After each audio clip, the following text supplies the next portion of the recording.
Hi all, ಎಲ್ರಿಗೂ ನಮಸ್ಕಾರ. Welcome back to my channel Venu's glimpse. ನಾನು ನಿಮ್ಮೆಲ್ಲರ ಪ್ರೀತಿ ಉನ್ನತ ಇವತ್ತಿನ ಹೊಸ ವಿಡಿಯೋಗೆ ನಿಮ್ಮೆಲ್ಲರಿಗೂ ವೆಲ್ಕಮ್ ಮಾಡ್ತಾ ಇದ್ದೀನಿ. ಲಿಟ್ರಲಿ ಎಷ್ಟು ದಿವಸ ಆಯ್ತಪ್ಪ ಈ ರೀತಿ ಕೂತು ಮಾತಾಡಿ ಅಂತ ಅನ್ನಿಸ್ತಾ ಇದೆ. ಬಿಕಾಸ್ ತುಂಬ ದಿವಸ ಆಗೋಗಿತ್ತು, ತುಂಬ ದೊಡ್ಡ ಲಾಂಗ್ ಬ್ರೇಕೆ ತೊಗೊಂಡ್ಬಿಟ್ಟೆ ಅಂತ ಅನಿಸ್ತಾ ಇದೆ. It was very very difficult to manage ನನಗೆ. ಇವತ್ತು ಅಷ್ಟೇ, ಈಗಷ್ಟೇ ಜಸ್ಟ್ 1-2 ಮಿನಿಟ್ಸ್ ಆಗಿರಬೇಕು, ನನ್ನ ಬ್ಯಾಗ್ ಇಟ್ಬಿಟ್ಟು ವ್ಲಾಗ್ನ ಸ್ಟಾರ್ಟ್ ಮಾಡಿದ್ದೀನಿ. ಸೊ ಎಸ್, ಇವತ್ತಿನ ವಿಷಯ ಬಂದು ಕ್ವಿಕ್ಕಾಗಿ ಸ್ಟಾರ್ಟ್ ಮಾಡಿಬಿಡ್ತೀನಿ. ಒಬ್ಬರು ಆ್ಯಕ್ಚುಲಿ ಕಮೆಂಟ್ ಮಾಡಿ ಕೇಳಿದ್ರಿ ಆ್ಯಂಡ್ ಇನ್ಸ್ಟಾಗ್ರಾಮಲ್ಲಿ ಕೂಡ ಕೇಳಿದ್ರಿ, ನೀವು ಅನ್ನಪ್ರಾಶನ ಎಲ್ಲಿ ಮಾಡಿಸಿದ್ರಿ ಮತ್ತು ಅದ್ರ ಬಗ್ಗೆ ಸ್ವಲ್ಪ ಡೀಟೇಲ್ಡಾಗಿ ಹೇಳಿ ಅಂತ ಕೇಳಿದ್ರಿ. ಸೊ ಹಾಗಾಗಿ ಈ ಒಂದು ಕ್ವಿಕ್ ವಿಡಿಯೋ ಅಂತಲೇ ಹೇಳ್ಬೋದು. ಬಿಕಾಸ್ ಅನ್ನಪ್ರಾಶನ ನಾನು ಪಾಪುವಿಗೆ ಎಲ್ಲಿ ಮಾಡಿಸ್ದೆ, ಹೇಗೆ ಮಾಡಿಸ್ದೆ, ಯಾವ ತಿಂಗಳಲ್ಲಿ ಮಾಡಿಸ್ದೆ ಮತ್ತು ಏನು ಕೊಟ್ವಿ ನಾವು ಫಸ್ಟು ಪಾಪುಗೆ ಅನ್ನೋದನ್ನು ಕಂಪ್ಲೀಟ್ ವಿಡಿಯೋ ನಾನು ಆಲ್ರೆಡಿ ಅಪ್ಲೋಡ್ ಮಾಡಿದ್ದೀನಿ. ಸೊ ಇದು ಬಂದು ಒಂದು ರಿಹೈಡ್ರೇಷನ್ ಅಂತ ಹೇಳ್ಬೋದು, ಮತ್ತು ಒಂದು ಕ್ವಿಕ್ಕಾಗಿ ಏನು ಮಾಡಿದ್ವಿ ಅಂತ ಹೇಳಿ ನಾನು ಹೇಳ್ತೀನಿ. ಸೊ ಎಸ್, ಅನ್ನಪ್ರಾಶನ ಅನ್ನೋ ಅಂಥದ್ದು ಒಂದು ತುಂಬಾ ಮುಖ್ಯವಾದಂಥ ಘಟ್ಟ ಅಂತ ಹೇಳ್ಬೋದು. ಯಾಕೆ ಅಂತ ಹೇಳಿದ್ರೆ, ಮಕ್ಕಳಿಗೆ ಅಥವಾ ಯಾವುದೇ ಒಬ್ಬ ಮನುಷ್ಯನಿಗೆ ಅನ್ನ ಅನ್ನುವಂಥದ್ದು ತುಂಬ ಮುಖ್ಯ ಆಗುತ್ತೆ. ಹಾಗೂ ಬಹಳಷ್ಟು ಜನಕ್ಕೆ ಅನ್ನ ಅನ್ನುವಂಥದ್ದು ಒಂದು ದೇವರ ಸ್ವರೂಪ ಅಂತ ನೋಡ್ತಾರೆ. ಹಾಗಾಗಿ ಕೆಲವ್ರಿಗೆ ಯಾವತ್ತಿನ ದಿವಸ ಮಾಡಿಸ್ಬೇಕು, ಯಾವ ನಕ್ಷತ್ರದಲ್ಲಿ ಮಾಡಿಸ್ಬೇಕು ಅನ್ನೋಂಥ ಬಹಳಷ್ಟು ಟೆನ್ಷನ್ ಕೂಡ ಇರುತ್ತೆ. ಸೇಮ್ ಕೂಡ ನಮಗೂ ಇತ್ತು. ಆ್ಯಂಡ್ ಇನ್ನೊಂದೇನು ಅಂತಂದರೆ, ಸ್ಪೆಸಿಫಿಕ್ ಆಗಿ ಈ ನಕ್ಷತ್ರದಲ್ಲಿ ಹುಟ್ಟಿದಂಥ ಮಕ್ಕಳಿಗೆ ಏನಾದರೂ ಸ್ಪೆಸಿಫಿಕ್ ಆಗಿ ನಕ್ಷತ್ರದಲ್ಲೇ ಮಾಡಿಸ್ಬೇಕು ಅಂತ ಏನಾದರೂ ಇದೆಯಾ ಅಂತ ಹೇಳಿ ಒಂದಷ್ಟು ಕನ್ಫ್ಯೂಷನ್ಸ್ ನನಗೂ ಇತ್ತು. ಬಟ್ ಲೇಟರ್ ನಾವಲ್ಲಿ ಹೋದ್ವಿ. ಫಸ್ಟ್ ಹಿಂದಿನ ದಿವಸನೇ ದೇವಸ್ಥಾನಕ್ಕೆ ಹೋದ್ವಿ. ಸೊ ನಾವು ಯಾವ ದೇವಸ್ಥಾನದ ಬಗ್ಗೆ ಹೇಳ್ತಾ ಇದ್ದೀನಿ ಅಂತ ಹೇಳಿ ನಾನು ಲೊಕೇಶನ್ನ ನನ್ನ ಡಿಸ್ಕ್ರಿಪ್ಷನಲ್ಲಿ ಹಾಕಿರ್ತೀನಿ, ನೀವು ಅಲ್ಲಿ ಕೂಡ ಹೋಗಿ ಚೆಕ್ಔಟ್ ಮಾಡ್ಬೋದು. ಸೊ ದ್ಯಾಟ್ ನಾನು ಅಡ್ರೆಸ್ ಹೇಳೋದಕ್ಕಿಂತ, ಬಿಕಾಸ್ ನನಗೂ ಅದೊಂಥರ ನ್ಯೂ ಪ್ಲೇಸ್, ನಮ್ಮ ಮನೆಯವ್ರಿಗೆ ಮುಂಚೆನೇ ಗೊತ್ತಿದ್ದಂಥ ದೇವಸ್ಥಾನ ಅದು. ಆ್ಯಕ್ಚುಲಿ ಅನ್ನಪೂರ್ಣೇಶ್ವರಿ ಅಮ್ಮನವರ ಹೊರನಾಡು ಅನ್ನಪೂರ್ಣೇಶ್ವರಿಗೆ ಹೋಗಿ ಮಾಡಿಸೋಣ ಅಂತಾನೆ ಅಂದ್ಕೊಂಡಿದ್ವಿ ಫಸ್ಟ್ ಇನಿಷಿಯಲಿ. ಬಟ್ ಆ ಟೈಮಲ್ಲಿ ಏನಾಯಿತು ಅಂದರೆ, ಭೈರವ್ಗೆ ಸ್ವಲ್ಪ ಹುಷಾರು ತಪ್ಪಿದ್ದ, ಅವನಿಗೂ ಕೋಲ್ಡ್ ಇತ್ತು, ಮತ್ತು ಪಾಪುಗೂ ಕೂಡ ಮ್ಯಾನೇಜ್ ಮಾಡೋದಕ್ಕೆ ಸ್ವಲ್ಪ ಕಷ್ಟ ಆಗುತ್ತೆ ಅನ್ನೋ ಕಾರಣಕ್ಕೆ ನಾವು ಅಷ್ಟು ದೂರ ಹೋಗಲಿಲ್ಲ. ವೆರಸ್ ಭೈರವ್ ಟೈಮಲ್ಲೂ ಕೋವಿಡ್ ಇತ್ತು, ಆವಾಗಲೂ ಹೋಗೋಕ್ಕಾಗಲಿಲ್ಲ ಅನ್ನಪೂರ್ಣೇಶ್ವರಿ ಅಮ್ಮನವರ ದೇವಸ್ಥಾನಕ್ಕೆ. ಸೊ ಆವಾಗ ಸಿಂಪಲ್ ಆಗಿ ನಾವು ಮನೆಯಲ್ಲಿ ಇಟ್ಕೊಂಡು ಮಾಡಿದ್ವಿ. ಬಟ್ ಎರಡನೇ ಮಗನಿಗೆ ನಾನು ದೇವಸ್ಥಾನದಲ್ಲಿ ಮಾಡಿಸೋಣ ಅನ್ನುವಂಥದ್ದು ಆಸೆ ಇತ್ತು. ಸೊ ಹಾಗಾಗಿ ಹತ್ತಿರದಲ್ಲೇ ಇರುವಂಥ ಅನ್ನಪೂರ್ಣೇಶ್ವರಿ ದೇವಸ್ಥಾನಕ್ಕೆ ಹೋಗೋಣ ಅಂತ ಹೇಳಿ ಹೋಗಿದಂಥದ್ದು. ಸೊ ಅಲ್ಲಿ ಹೋದ್ಮೇಲೆ ಕೇಳಿದ್ವಿ, ಏನಾದರೂ ಸ್ಪೆಸಿಫಿಕ್ ಆಗಿ ಡೇಟ್ ಆಫ್ ಬರ್ತ್ ಪ್ರಕಾರ ಅನ್ನಪ್ರಾಶನ ಏನಾದರೂ ಮಾಡಿಸೋದು ಬೇಕಾಗತ್ತಾ, ನಕ್ಷತ್ರ ನೋಡಿ ಮಾಡಿಸ್ಬೇಕಾ ಏನಾದ್ರೂ ಅಂತ ಹೇಳಿ. ಬಟ್ ಅವ್ರು ಹೇಳಿದಂಥದ್ದು ಆ ಥರ ಏನೂ ಇಲ್ಲ, ಅನ್ನಪ್ರಾಶನ ನೀವು ಯಾವತ್ತಾದರೂ ಮಾಡಿಸ್ಬೋದು. ಸಂಕಷ್ಟಹರ ಚತುರ್ಥಿ ಅವತ್ತಿನ ದಿವಸ ಒಂದು ದಿವಸ ಬಿಟ್ಬಿಟ್ಟು ನೀವು ಬೇರೆ ಯಾವತ್ತಾದರೂ ನೀವು ಅನ್ನಪ್ರಾಶನವನ್ನು ಮಾಡಿಸ್ಬೋದು ಅಂತ ಹೇಳಿದ್ರು. ಸೊ ಹಾಗಾಗಿ ನಾವು ಐ ಥಿಂಕ್ ಫ್ರೈಡೇ ಏನೋ ಹೋಗಿದ್ವಿ. ಸರಿ ಆಯಿತು, ಸಂಡೇ ಮಾಡಿಸೋಣ ಅಂತ ಹೇಳಿಬಿಟ್ಟು ಬರ್ಸ್ಬಿಟ್ಟು ಬಂದ್ವಿ. ಸೊ ವೆರಿ ಸಿಂಪಲ್ ಆಗಿರುತ್ತೆ, ತುಂಬ ಹೊತ್ತು ತಗೊಳ್ಳೋದಿಲ್ಲ. ಯೂಶ್ವಲಾಗಿ ಆ ದೇವಸ್ಥಾನದಲ್ಲಿ ಫಾಲೋ ಮಾಡ್ತಾ ಇರೋದೇನು ಅಂತ ಹೇಳಿದ್ರೆ, ಬೆಳಗಿನ ಅಭಿಷೇಕ ಏನಿರುತ್ತೆ ಅಲ್ಲಿ ಶಿವ, ಗಣೇಶ ಹಾಗೂ ತಾಯಿ ಅನ್ನಪೂರ್ಣೇಶ್ವರಿಯವರ 3 ಮೂರ್ತಿಗಳು ಆ ಒಂದು ದೇವಸ್ಥಾನದಲ್ಲಿ ಇದೆ. ಹಾಗಾಗಿ ಒಂಥರ ಪಾಸಿಟಿವ್ ವೈಬ್ಸ್ ಅಂತಲೇ ಹೇಳ್ಬೋದು. ಸೊ ಅಲ್ಲಿ ಅಭಿಷೇಕ ಎಲ್ಲ ಮುಗ್ದಾದ್ಮೇಲೆ ಮಹಾಮಂಗಳಾರತಿ ಆದಮೇಲೆ ಬರ್ತಾ ಇರ್ತಾರೆ. ತುಂಬ ಜನ ಮಾಡಿಸ್ಬೇಕು ಅಂತ ಅಂದ್ಕೊಳ್ಳೋರು ಹಿಂದಿನ ದಿವಸನೇ ಬರ್ಸಿರ್ತಾರೆ.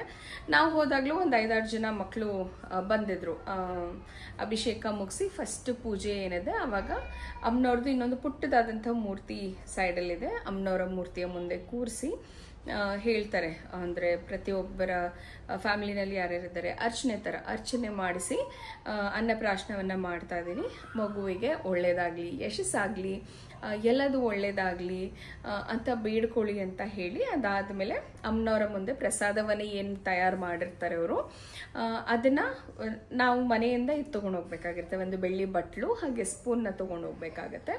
ಸೊ ನಾವು ಸ್ಪೂನ್ ತೊಗೊಂಡು ಹೋಗಿರಲ್ಲ, ಚಿನ್ನದ ಉಂಗುರ ಏನು ಬರುತ್ತೆ ಅದರಲ್ಲೇ ಪ್ರಾಶನ ಮಾಡಿಸೋಣ ಅಂತ ಹೇಳಿ ತೊಗೊಂಡು ಹೋಗಿದ್ವಿ. ಗಲಾಟೆ ಶುರುವಾಗಿದೆ. ನಾನು ಅವ್ರಿಗೆ ಗೊತ್ತಾಗ್ದಂಗೆ ವ್ಲಾಗ್ನ ಸ್ಟಾರ್ಟ್ ಮಾಡಿದ್ದೀನಿ. ಇನ್ನು ಅಲ್ಲಿ ಹೋದರೆ ನನಗೆ ವ್ಲಾಗ್ ಮಾಡೋಕ್ಕೆ ಬಿಡೋದಿಲ್ಲ ಅಂತ ಹೇಳಿ. ಗಲಾಟೆ ಎಷ್ಟು ಮಾಡ್ತಾರೆ ಅಂದರೆ ಇಬ್ಬರು ಸೇರಿಕೊಂಡು, ಮೈ ಗಾಡ್ ಹೆಂಗೆ ತಡಿತಾರೋ ಅವರೆಲ್ಲ ಬೆಳಗ್ಗೆಯಿಂದ ಅಂತ ಅನಿಸುತ್ತೆ. ಸೊ ಒಂದು ಬೆಳ್ಳಿ ಬಟ್ಲು ಹಾಗೆ ಒಂದು ಉಂಗುರವನ್ನು ತೊಗೊಂಡು ಹೋಗಿ ಅನ್ನಪ್ರಾಶನವನ್ನು ಮಾಡಿಸ್ಕೊಂಡು ಬಂದಿದ್ದಂಥದ್ದು. ಸೊ ಅಮ್ಮನವ್ರ ಮುಂದೆ ಇಟ್ಟಿದ್ದಂಥ ಪ್ರಸಾದ ಏನಿದೆ ಅವರೇ ಪ್ರಸಾದವನ್ನು ಮಾಡ್ಕೊಂಡು ಬಂದಿರ್ತಾರೆ. ಯೂಶ್ವಲಿ ಬೆಲ್ದನ್ನ ಅಂತ ನಾವೇನು ಕರಿತೀವಿ ಅದಿರುತ್ತೆ. ಭೈರವ್ ಭೈರವ್. ಸೊ ಅನ್ನಪ್ರಾಶನ ಅನ್ನೋದೇನು ಪ್ರತಿ ಸತಿ ನಾನು ವ್ಲಾಗ್ ಮಾಡ್ಕೋಬೇಕು ಅಂದಾಗಲೂ ಇದೇ ರೀತಿ ಆಗುತ್ತೆ. ಅವ್ರ ಗಲಾಟಿನಲ್ಲಿ ನನಗೆ ಏನು ಮಾಡೋದಕ್ಕೂ ಮನಸ್ಸಾಗಲ್ಲ. ಬರೀ ಅವನಿಗೆ ಸುಮ್ಮ ಮಾಡೋ, ಅವನನ್ನು ಸುಮ್ಮ ಮಾಡಿದ್ರೆ ಇವನು ಅಳಕ್ಕೆ ಶುರು ಮಾಡೋದು, ಇದೇ ಆಗೋಗ್ಬಿಡುತ್ತೆ ಕತೆ. ಸೊ ಎಸ್, ಹಿಂದಿನ ದಿವಸನೇ ಹೋಗಿ ಒಂದು ಸ್ಲಿಪ್ ಕೊಟ್ಟಿರ್ತಾರೆ ಅಕ್ನಾಲೇಜ್ಮೆಂಟು. ಐ ಥಿಂಕ್ ನಾವು 1200 ಏನೋ ಪೇ ಮಾಡಿದ್ದು, 1500 200 ಸಮಥಿಂಗ್ ವಿ ಪೇಡ್ ಅನಿಸುತ್ತೆ. ಅವರೇ ಬೆಲ್ಲದನ್ನ ಮಾಡ್ಕೊಂಡು ಬಂದಿರ್ತಾರೆ. ಅಂದರೆ ಅನ್ನ, ಮೆದುವಾಗಿ ಅನ್ನ, ಅದ್ರ ಜೊತೆಗೆ ಬೆಲ್ಲ ತುಪ್ಪ ಎಲ್ಲ ಹಾಕಿ ಮಾಡ್ಕೊಂಡು ಬಂದಿರ್ತಾರೆ. ಮೆದುವಾಗಿ ಇರುತ್ತೆ, ಮಕ್ಕಳಿಗೆ ತಿನ್ನಿಸ್ಬೋದು. ಬಟ್ ಕೆಲವು ಸತಿ ಮಕ್ಕಳು ರಚೆ ಮಾಡ್ತಾರೆ ಫಸ್ಟ್ ಟೈಮ್ ಅದನ್ನು ಟೇಸ್ಟ್ ಮಾಡಬೇಕಾದಾಗ ಅಥವಾ ಇದು ಮಾಡಬೇಕಾದಾಗ. ಬಟ್ ಇಟ್ಸ್ ಓಕೆ, ಒಂದು ಸ್ವಲ್ಪ ಮಕ್ಕಳಿಗೆ ತಿನ್ನಿಸ್ಬಿಟ್ಟು ಆಮೇಲೆ ಒಂಚೂರು ನೆಕ್ಸಿದ್ರು ಸಾಕಾಗುತ್ತೆ. ತುಂಬ ಏನು ತಿನ್ನಿಸ್ಲೇಬೇಕು ಅಂತಲೂ ಏನಿಲ್ಲ. ಬಟ್ ಅವತ್ತಿನ ದಿವಸಕ್ಕೆ ಶಾಸ್ತ್ರಕ್ಕೆ ಅವತ್ತಿಂದ ನಾವು ಸಾಲಿಡ್ಸ್ನ ಸ್ಟಾರ್ಟ್ ಮಾಡ್ತಾ ಇದ್ದೀವಿ, ಅಮ್ಮನವರ ಕೃಪೆಯಿಂದ ನಾವು ಅನ್ನವನ್ನು ಶುರು ಮಾಡ್ತಾ ಇದ್ದೀವಿ ಅಂತ ಹೇಳಿ ಮಾಡಬಹುದು. ಸೊ ಆ ರೀತಿ ಇತ್ತು.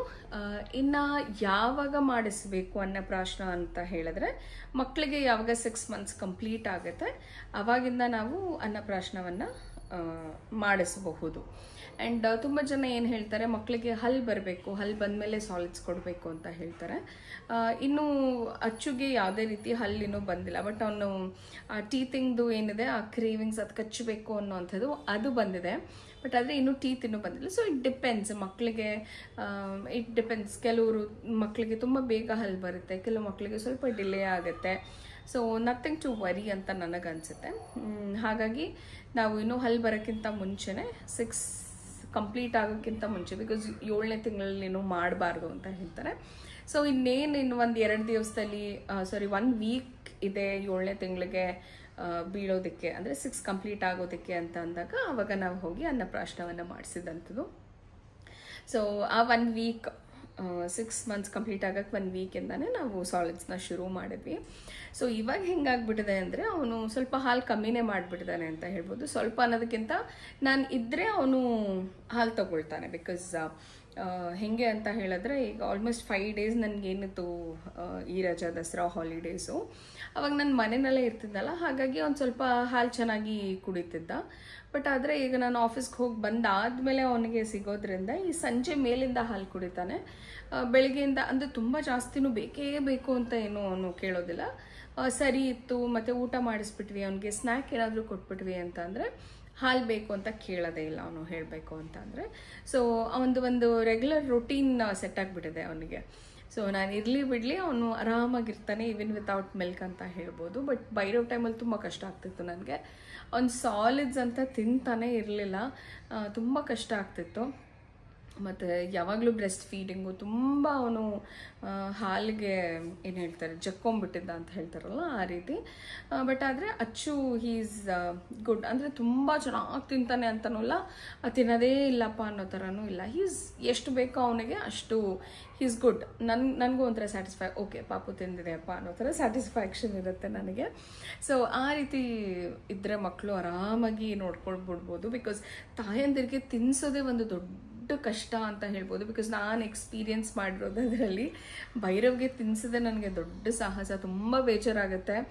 ಮತ್ತು ತುಂಬ ಜನ ಹೇಳೋದು ಅವ್ನಿಗೇನಾದರೂ ತಿನ್ನಿಸು, ದಪ್ಪ ಮಾಡು. ಈಗಲೂ ಅಪ್ಪ ಅದೇ ಹೇಳ್ತಾರೆ, ಅವ್ನಿಗೇನಾದರೂ ತಿನ್ಸಮ್ಮ, ನೀನು ಫೋನ್ ಮಾಡಿದಾಗೆಲ್ಲ ಅಪ್ಪ ಕೇಳೋದು ಅದು ಒಂದೇ, ಅವ್ನಿಗೇನಾದರೂ ತಿನ್ಸಮ್ಮ ಅಂತ. But is a very fussy eater.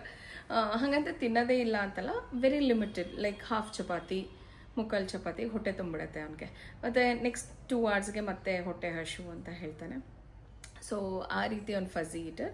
But ಬೇಬಿಗೆ ಹೀ ಈಸ್ ಗುಡ್, ಅಂದರೆ ಕೊಟ್ಟಾಗ ಅವನಿಗೆ ಎಷ್ಟು ಸೇರುತ್ತೋ ಅಷ್ಟು ಅವನು ತಿಂದ್ಬಿಡ್ತಾನೆ. So that's how we started our solids journey to to Achchu ಅಂತ ಹೇಳ್ಬೋದು. ಚೆನ್ನಾಗಿತ್ತು. And that's how it is. ಬೇರೆ ಇನ್ನೇನಾದರೂ ಕ್ವೆಶನ್ಸ್ ಇದ್ದರೆ ಖಂಡಿತವಾಗ್ಲೂ I am open for questions.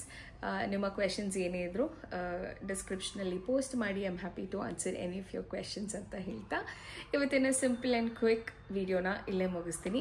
ಮತ್ತೆ ಸಿಗ್ತೀನಿ ಮುಂದಿನ ವಿಡಿಯೋದಲ್ಲಿ. ನಾನು ಆ್ಯಕ್ಚುಲಿ ಪಾಪುಗೆ 2 ರೆಸಿಪಿನ ಮಾಡ್ಕೊಂಡಿದ್ದೀನಿ. ಅಂದರೆ ಸರಿ ಮಾಡೋದು, 8 months ಬೇಬಿಗೆ ಏನು ಕೊಡ್ತಾ ಇದ್ದೀನಿ ನಾನೀಗ ಅಂತ ಹೇಳಿ. ಸೊ ಅದರದ್ದು ಅಪ್ಡೇಟ್ಸ್ ಇರುತ್ತೆ. ಆ್ಯಂಡ್ ಇನ್ನೂ ನೀವು ಯಾರಾದರೂ ನನ್ನ ಚಾನಲ್ನ ಸಬ್ಸ್ಕ್ರೈಬ್ ಮಾಡ್ದಲೇ ನೋಡ್ತಾ ಇದ್ದೀರಾ ಅಂದರೆ ಬೇಗ ಹೋಗಿ ನನ್ನ ಚಾನಲ್ಗೆ ಸಬ್ಸ್ಕ್ರೈಬ್ ಆಗಿ ಸಪೋರ್ಟ್ ಮಾಡಿ ಅಂತ ಹೇಳ್ತಾ ಮತ್ತೆ ಸಿಗ್ತೀನಿ ಮುಂದಿನ ವ್ಲಾಗಲ್ಲಿ. ಅಲ್ಲಿವರೆಗೂ ನಮಸ್ಕಾರ. Keep supporting. Love you all and bye.